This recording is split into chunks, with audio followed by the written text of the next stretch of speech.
2 Chronicles chapter 29 verse 1 through chapter 31 verse 1. Hezekiah became king when he was 25 years old, and he ruled as king in Jerusalem for 29 years. His mother's name was Abijah, daughter of Zechariah. He did what was right in the eyes of the Lord, like everything that his father David had done. In the first month of the first year of his reign, Hezekiah opened the doors of the house of the Lord and repaired them. He brought the priests and the Levites and assembled them in the eastern square. He said to them, "Listen to me, you Levites. Consecrate yourselves now, and consecrate the house of the Lord, the God of your fathers. Remove the filth from the holy place, for our fathers have been unfaithful. They have done evil in the eyes of the Lord our God. They have forsaken him. They have turned their faces away from the dwelling of the Lord. They have turned their backs. They also have shut the doors of the porch of the temple and have extinguished the lamps. They have not burned incense or offered burnt offerings in the holy place to the God of Israel. So the wrath of the Lord is on Judah and Jerusalem. He has made them into an object of terror, horror, and hissing, as you see with your own eyes. Look, our fathers have fallen by the sword, and our sons, our daughters, and our wives are in captivity because of this. Now it is in my heart to make a covenant with the Lord, the God of Israel, so that his fierce anger will turn away from us. Now, you my sons, do not be negligent, for you are the ones the Lord has chosen to stand in his presence, to minister to him, to serve him, and to burn incense to him." These are the Levites who responded. From the descendants of the Coethites, Mahath son of Amasai and Joel son of Azariah. From the descendants of Merari, Kish son of Abdi and Azariah son of Jehalalel. From the Gershonites, Joah son of Zimmah and Eden son of Joah. From the descendants of Elizaphan, Shimri and Jael. From the descendants of Asaph, Zechariah and Mattaniah. From the descendants of Heman, Jehiel and Shimei. And from the descendants of Jeduthun, Shemaiah and Uzziel. They gathered their brother Levites, consecrated themselves, and went to cleanse the house of the Lord, as the king commanded by the words of the Lord. The priests entered the inner part of the Lord's house to cleanse it. They brought every unclean thing that they found in the Lord's temple out into the courtyard of the house of the Lord. The Levites took it and carried it out to the Kidron Valley. On the first day of the first month, they began to consecrate the temple. By the 8th day of the month they had gotten as far as the porch of the Lord. They continued to purify the house of the Lord for 8 more days. On the 16th day of the first month, they completed the work. They went in to King Hezekiah and said, "We have cleansed the entire house of the Lord, the altar of burnt offering and all its utensils, and the table for the presentation of bread and all its utensils. We have prepared and consecrated all the utensils which King Ahaz discarded during his reign, when he was unfaithful. Look, they are right there in front of the altar of the Lord." King Hezekiah got up early. He gathered the officials of the city and went up to the house of the Lord. They brought 7 bulls, 7 rams, 7 lambs, and 7 male goats as a sin offering for the kingdom, for the sanctuary, and for Judah. He commanded the sons of Aaron, the priests, to offer them on the altar of the Lord. So they slaughtered the cattle. The priests collected the blood and splashed it against the altar. They killed the rams and splashed the blood against the altar. They killed the lambs and splashed the blood against the altar.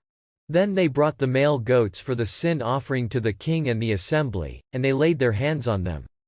The priests slaughtered them and made a sin offering with their blood on the altar to make atonement for all Israel, because the king had commanded a burnt offering and a sin offering for all Israel. He stationed the Levites in the house of the Lord with cymbals, harps, and lyres according to the command of David, of Gad the king's seer, and of Nathan the prophet, because a command that comes through the hand of his prophets is a command from the hand of the Lord. The Levites stood with the musical instruments prescribed by David, and the priests stood with the trumpets. Hezekiah commanded that the burnt offering be offered on the altar. At the time that the burnt offering began, the song to the Lord and the trumpets also began. While the instruments prescribed by David king of Israel were playing, the whole assembly bowed down and worshipped. The singers sang. The trumpeters sounded the trumpets. All this continued until the burnt offering was completed. When the burnt offering was finished, the king and all those present with him bowed down and worshipped.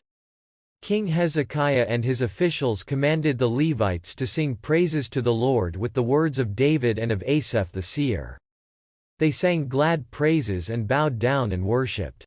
Hezekiah responded, "Now you have taken up your duty to the Lord. Approach and bring sacrifices and thank offerings to the house of the Lord." The assembly brought sacrifices and thank offerings. All those whose hearts were willing brought burnt offerings. The number of burnt offerings which the assembly brought was 70 cattle, 100 rams, and 200 lambs. All these served as a burnt offering to the Lord.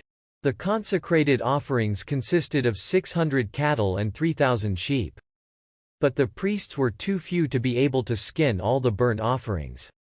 So, their brothers, the Levites, helped them until the work was completed and until more priests had consecrated themselves, because the Levites were more upright in heart in consecrating themselves than the priests. In addition to the great number of burnt offerings, they presented both the fat of the fellowship offerings and the drink offerings that accompanied the burnt offerings. So the service of the house of the Lord was restored.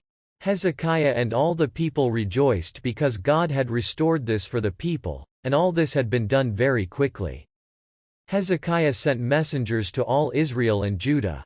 He also wrote letters inviting Ephraim and Manasseh to come to the house of the Lord at Jerusalem to celebrate the Passover for the Lord, the God of Israel. The king, his officials, and the whole assembly in Jerusalem had made plans to celebrate the Passover in the second month. They were not able to celebrate it at its proper time, because the priests had not consecrated themselves in sufficient number, and the people had not assembled in Jerusalem. The plan seemed right in the eyes of the king and in the eyes of the whole assembly. So they decided to issue a proclamation throughout Israel from Beersheba to Dan to come to observe the Passover for the Lord, the God of Israel, at Jerusalem, because they had not been celebrating it with large numbers of people as had been commanded. Runners were sent out with letters from the hand of the king and from his officials to all Israel and Judah. Because of the command of the king, they made the following announcement: People of Israel, return to the Lord, the God of Abraham, Isaac, and Israel, and he will return to the remnant of you who have escaped from the hand of the kings of Assyria. You must not be like your fathers or like your brothers, who were unfaithful to the Lord, the God of their fathers. That is why he gave them up to desolation, as you see. Now you must not be stiff-necked like your fathers. Give your hand to the Lord. Come to his sanctuary, which he has consecrated forever. Serve the Lord your God, so that his fierce anger will turn away from you. For if you return to the Lord, your brothers and your children will be shown compassion in the presence of their captors and be permitted to return to this land, for the Lord your God is gracious and merciful. He will not turn his face away from you if you return to him. The runners went from city to city through the land of Ephraim and Manasseh and even as far as Zebulun, but people laughed at them and ridiculed them. Nevertheless, some men from Asher, Manasseh, and Zebulun humbled themselves and came to Jerusalem.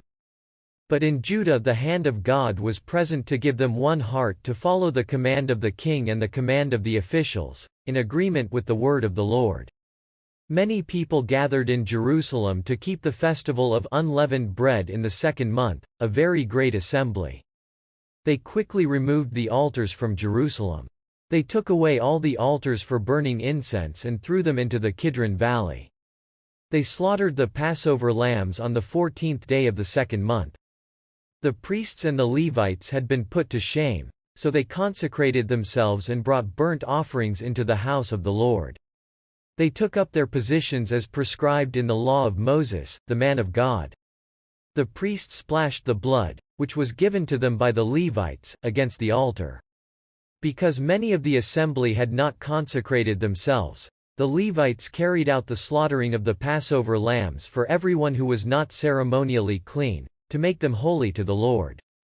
A large number of the people, many of whom were from Ephraim, Manasseh, Issachar, and Zebulun, had not purified themselves, But they ate the Passover anyway, in a manner not in keeping with what is written.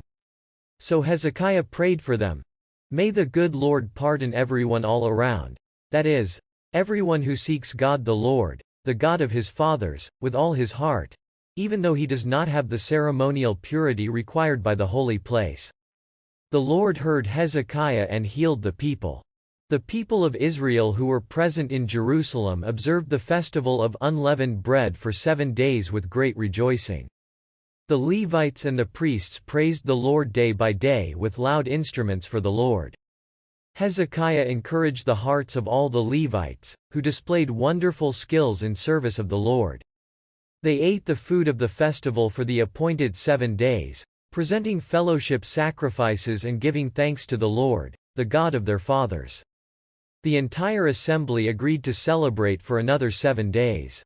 They gladly did it for another 7 days, because Hezekiah king of Judah provided 1,000 bulls and 7,000 sheep for the assembly, and the officials contributed 1,000 bulls and 10,000 sheep for the assembly. The priests consecrated themselves in great number. The whole assembly of Judah rejoiced together with the priests, the Levites, the entire assembly from Israel, the aliens who resided in the land of Israel, and the people who lived in Judah. There was great joy in Jerusalem, because since the time of Solomon, the son of David, the king of Israel, there had been nothing like this in Jerusalem. Then the Levitical priests arose and blessed the people, and their voice was heard. Their prayer ascended to the Lord's holy dwelling in heaven. When all this was finished, all the Israelites who were present went out to the cities of Judah. They broke the sacred memorial pillars into pieces, chopped down the Asherah poles, and smashed the high places and the altars throughout Judah, Benjamin, Ephraim, and Manasseh until the task was finished. Then all the people of Israel returned to their cities, each of them to his own property.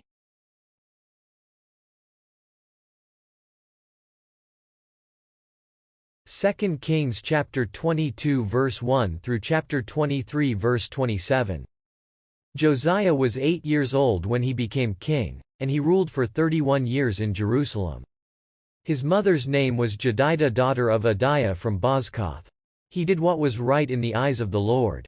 He walked in all the ways of his father David.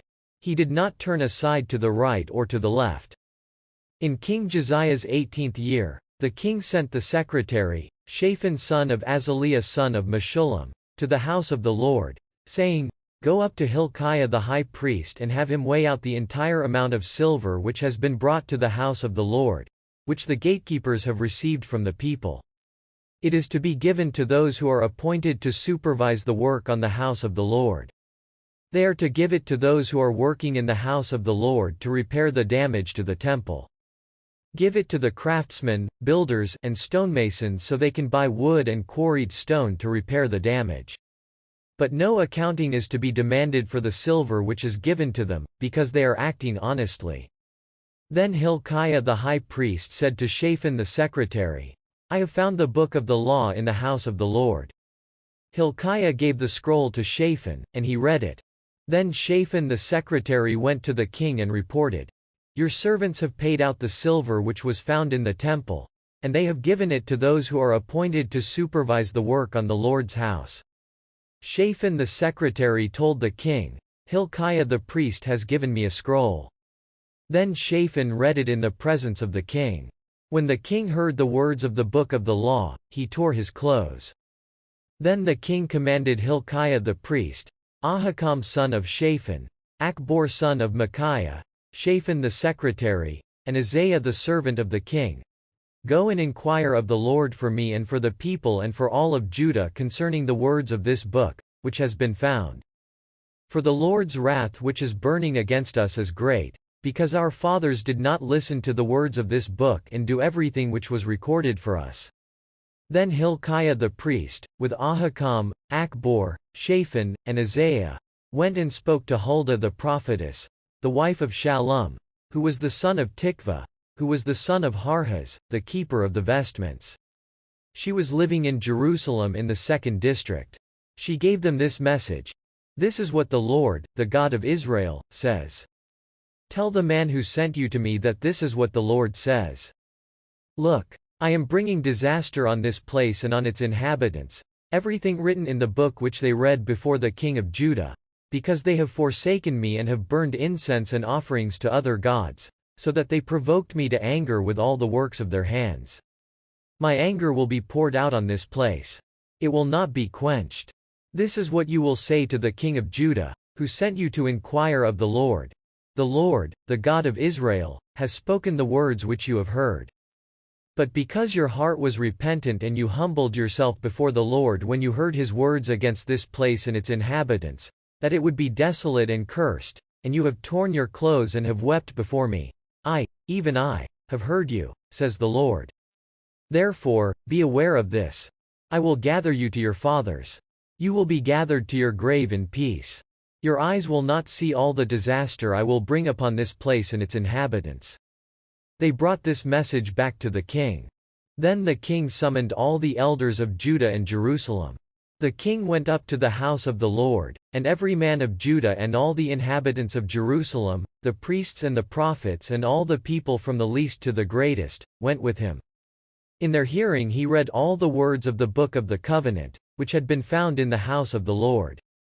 Then the king stood before the pillar and made a covenant in the presence of the Lord to follow the Lord, to keep his commandments, his testimony, and his statutes with all his heart, and with all his soul to uphold the words of this covenant, which were written in this book.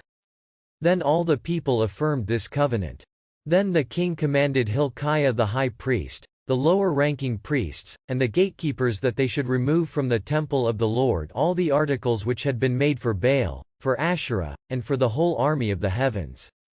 He burned them outside Jerusalem in the fields of the Kidron Valley, and he took the ashes to Bethel. He removed the idolatrous priests, whom the kings of Judah had appointed to burn incense at the high places in the cities of Judah and in the area around Jerusalem, those who burned incense to Baal, to the sun, to the moon, to the constellations, and to the whole army of the heavens. He took the Asherah pole from the house of the Lord to the Kidron Valley, outside of Jerusalem. He burned it there. He crushed it to dust and scattered the dust on the graves of the common people. He tore down the houses of the male shrine prostitutes, which were in the house of the Lord, where women were weaving hangings for Asherah. Then he brought all the priests from the cities of Judah and defiled the high places where the priests had been burning incense, from Gibeah to Beersheba. He tore down the high places by the gates, which were at the entrance to the gate of Joshua, who was the official over the city. This gate was to the left of the main gate to the city. The priests from the high places could not go up to the Lord's altar in Jerusalem, but they were allowed to eat unleavened bread in the midst of their brothers. He defiled Tophet, which was in the valley of the son of Hinnom, so that no one could make his son or daughter pass through the fire for Molech. He removed the horses, which the kings of Judah had set up for the sun, from the entrance to the Lord's house. They were near the office of Nathan-Melech, the high official, which was in the temple courtyard. Then he burned the chariots of the sun. The king tore down the altars that were on the roof of the chamber of Ahaz, which the kings of Judah had made, and the altars that Manasseh had made in the two courtyards of the house of the Lord. He smashed them and threw the dust into the Kidron Valley. The king defiled the high places which were east of Jerusalem on the south end of the Mount of Corruption, which Solomon king of Israel had made for Ashtarte, the detestable goddess of the Sidonians, and for Chemosh, the detestable god of Moab, and for Milcom, the abomination of the Ammonites. He smashed the sacred memorial stones to bits, and he cut down the Asherah poles. Then he filled their sites with human bones. Even the altar which was in Bethel, the high place which Jeroboam son of Nebat had made, which caused Israel to sin, he pulled down even that altar and its high place. Then he burned the high place. He ground the Asherah pole to powder and burned it. Then Josiah turned and saw the graves that were there on the hill. He sent men and took the bones from the graves and burned them on the altar. So he defiled it in fulfillment of the word of the Lord, which the man of God proclaimed, when Jeroboam stood by the altar at the feast. Then he turned and raised his eyes to the tomb of the man of God who proclaimed these things, and he asked, "What is that gravestone which I see over there?" The men of the city told him, "It is the grave of the man of God who came from Judah and proclaimed these things which you are doing against the altar of Bethel." Then he said, "Leave him alone. Let no one disturb his bones." So they spared his bones along with the bones of the prophet who came from Samaria. Josiah removed all the shrines of the high places which the kings of Israel had made in the cities of Samaria, which provoked the Lord to anger. He did to them just as he did in Bethel. On the altars he slaughtered all the priests of the high places who were present there, and he burned human bones on the altars. Then he went back to Jerusalem. Then the king commanded all the people, "Observe the Passover to the Lord your God just as it is written in the book of the covenant." For they had not observed a Passover like this during the days of the judges who led Israel or during the days of the kings of Israel and the kings of Judah. But in King Josiah's 18th year, this Passover to the Lord was observed in Jerusalem. Josiah destroyed the mediums and spiritists, the household gods, the filthy idols, and all the detestable idols which were seen in the land of Judah and in Jerusalem, in order to comply with the words of the law, which were written in the book that Hilkiah the priest had found in the house of the Lord. Before him there was no king like him who turned to the Lord with all his heart and with all his soul and with all his strength, according to all the law of Moses, and after him no one like him arose. But even so, the Lord did not turn from his great wrath which burned against Judah because of all the offenses with which Manasseh had provoked him. So the Lord said, "I will also remove Judah from my presence just as I removed Israel. I will reject Jerusalem, the city I chose, and the house about which I said, 'My name will be there.'" Quote,